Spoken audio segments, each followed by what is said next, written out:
The PIP arthroplasty using the Trim-It spin pin is a technique designed to treat severe arthritis of the toe by removing the joint and fusing the bones together. The surgeon begins by exposing the joint and cutting the end off of both bones.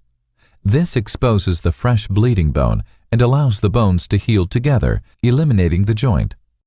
A drill is used to create a tunnel of predetermined length in the proximal phalanx, or largest bone in the toe. The Trim-It spin pin is then drilled through the other toe bones and out the tip of the toe. The pin is measured and cut to the desired length. It is then backed out until the cut surfaces of the toes can be compressed together, and then it is drilled to the desired depth in the proximal phalanx.